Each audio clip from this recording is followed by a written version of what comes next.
up, Taiwan? I'm Reece with news from here in Taiwan and around the world. Former Taipei Mayor Wen-je, who was once a rising star on Taiwan's political scene, has been charged with accepting bribes and embezzling public funds. The 65-year-old now faces up to 28.5 years in prison. Tiffany Wong is following Ke's case and joins us live from the district court where Ke is today. Tiffany, what do we know about the charges?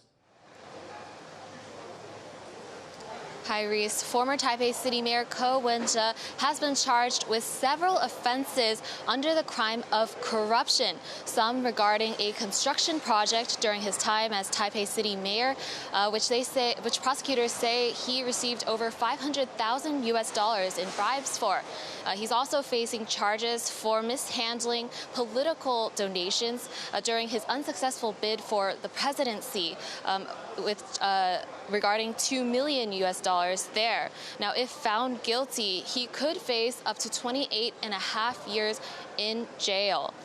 Ke is a former doctor turned politician who gained popularity, especially among Taiwan's young people, with his third party, the Taiwan People's Party, providing a fresh voice in Taiwan's political scene, which has long been dominated by the ruling Democratic Progressive Party and the main opposition, Kuomintang. And during his bid for the presidency, he did receive 26% of the vote. That's a pretty significant number for a third-party candidate. He has denied these allegations before, but he was held incommunicado for the past 4 months, as prosecutors said that he could potentially try to destroy evidence or collude with others. And now today he has been charged along with 10 others, including his former deputy mayor and the head of the construction company at the head of that project. And Tiffany, what does this mean for Ke's political future and the future of his party? Well, there are some mixed opinions. Ke definitely has a lot of supporters still, some who say that this prosecution is retaliation from the Democratic Progressive Party, who view Ke and his Taiwan People's Party as a threat to their power. However, since the investigation into these allegations began, Ke has lost some favor in the public, according to some polls. However, his party seems to have remained clear of that for now. Now, his party, the Taiwan People's Party, still has a significant role in the legislature, winning a small but significant 8 seats in a legislature where there is no majority party. So they're actually able to play the role of tiebreaker in passing legislation. Now, while being held incommunicado, Ke did receive special permission to submit a resignation letter from his position as chair of the Taiwan People's Party. It seems it perhaps could be a move to try to distance himself from the party while he's undergoing these investigations. However, his party says that they did not receive the letter and they are standing staunch in their support for him. And they'll be watching this investigation closely to see if perhaps he can even return to the party later on. Thank you, Tiffany. That was Tiffany Wong speaking live for us outside the Taipei District Court. And stay tuned to TaiwanPlus for the latest updates on Ke's case. A man has been convicted of attempted murder and sentenced to 10 years in jail for stabbing passengers on a central Taiwan city's metro. The 20-year-old stabbed multiple people on a Taichung metro train in May, injuring 2 before other passengers subdued him. The attack happened on the 10th anniversary of a deadly Taipei metro stabbing. The man had a history of mental illness. McDonald's has been fined $30,000 over their handling of a sexual assault case in one of the restaurant's Taipei branches. Taipei's Labor Bureau said the restaurant failed to provide sufficient support to a 17-year-old female employee who was repeatedly sexually assaulted by her supervisor. The supervisor was fired and the employee later died by suicide. McDonald's says it deeply regrets the unfortunate death of the former employee. Taiwan's presidential office is practicing how it would lead a civilian response to an attack on the country. For the first time, it's holding tabletop exercises with ministries, local government officials and private observers. A source with direct knowledge of the matter has told TaiwanPlus. President Wen-je set up a committee earlier this year to strengthen Taiwan's civil defense. Thursday's exercise involves how to deal with so-called grey zone warfare. For more on Taiwan's civil defense efforts and the role of the Whole of Society Defense Resilience Committee, Rick Glowett spoke to Chen Fangyu, a political scientist at Taiwan's Suzhou University.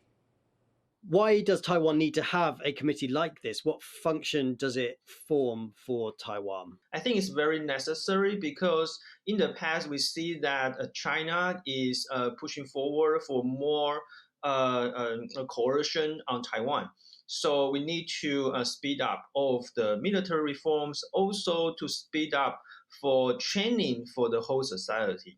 So because if there's a Taiwan contingency, then it's not only for the jobs of the military, but also for the whole society. Resilience is also a sign of the deterrence, because China knows that the whole society is ready for that, and then it will raise up the cost of using force. And we understand that the exercise today may be focusing on grey zone warfare. What sort of threats does Taiwan face in this area, and how can civil resilience face up to that? Well, in the past, we see a lot of military exercises by China. We see a lot of fighter jets and a lot of the traditional military threats to Taiwan. But we also see that a lot of so-called grey zone activities in recent years, including using the fishing boats to coerce Taiwanese fishing boats, or to use a lot of different kinds of methods, like economic coercion, like a blockade, and a lot of different activities, like including the informational warfare to attack some of the infrastructure of Taiwan. We need to integrate all of the different sectors of the government, and also to cooperate with the civil societies. We know that this issue has been in public debate. How does Taiwan society feel about this call to face up to the threat from China? Well, it is a little bit unfortunate that it's still not a widespread consensus that China is threatening Taiwan. So this issue, the defense issue, is highly polarized among partisans debates. Especially some of the pro-China opposition parties, they want that we do not talk too much about these kind of issues, because they fear that we could antagonize China. I think it is better that we increase our own capability in order to have a greater capability of deterrence. So it is also the job of the government to communicate and to persuade people that we do need this. We do need to practice. We do need to know more about the civil defense. That was political scientist Chen Fangyu on Taiwan's civil defense efforts. Multiple investigations have been opened into the cause of an Azerbaijan Airlines crash that killed at least 38 people. The plane, which was on its way to the Chechen city of Grozny, flew hundreds of miles off course before it crashed in Kazakhstan. Cadence Coranto reports. A Christmas emergency turned deadly. This passenger plane was en route from Azerbaijan capital Baku to southern Russia when it changed course, instead flying into Kazakhstan, where it attempted to make an emergency landing and ultimately crashed. Social media footage shows the plane descending steeply, then bursting into flames as it collided with the ground. Of those on board, 38 were killed. По предварительной информации, на борту самолета находилось 69 человек, из них 5 человек экипажа. Из них 42 граждан Азербайджана, 16 граждан России, 6 граждан Казахстана и 3 гражданина Кыргызстана. Other reports have said there were 67 people on board. Firefighters put out the blaze while survivors were pulled out of the wreckage. But the question many are asking is what caused the plane to crash? Kazakhstan, Azerbaijan, and Russia have all opened investigations as conflicting preliminary reports emerge. Azerbaijan's president said the plane changed course due to bad weather and was heading to an airport in a Kazakh coastal city when it crashed. Independent Russian media outlets have reported the plane may have been shot down by a Russian missile, with some reporting that Ukraine hit Chechnya, where the plane was headed, with drone strikes that same day. But Russia's aviation authority has instead said the plane diverted after it collided with a bird. Russian President Vladimir Putin sent help to Kazakhstan and offered his condolences. Имени хочу выразить соболезнования семьям погибших и всем пострадавшим. Будем надеяться на их выздоровление. Azerbaijan Airlines has suspended flights from its capital to Grozny and one other city in southern Russia until investigations are done. For now, there is much speculation and little certainty about whether what happened here was due to natural causes or a man-made one. Justin Wu and Cadence Quaranta for TaiwanPlus. China and Japan have agreed to hold talks on tense security issues, including territorial disputes and discharge of nuclear wastewater from the destroyed Fukushima plant. Chinese Foreign Minister Wang Yi agreed to travel to Tokyo next year for the talks after Japanese Foreign Minister Iwaya Takeshi made his first trip to Beijing. The dialogue follows an agreement between the two countries' leaders to improve relations at the recent Asia-Pacific Economic Cooperation Summit in Peru. These days, between fast fashion and AI, most industries are trending toward automation. But in Japan, luxury denim makers are doing the opposite. Sonia Schlesinger explores how traditional weaving and dyeing by hand are not only surviving but thriving in a changing fashion world. Traditional looms and indigo dyes, once used to make kimonos in old Edo Japan. Now they're behind a modern and thriving industry here, luxury denim. もう日本全国に数を数えるぐらいしかないです。だからここの台も増やそう思っても台が出てこないんで、機械が出てこないんで増やせれないんでもう。These denim makers know that in an industry dominated by fast fashion, automated machinery and synthetic dyes are king.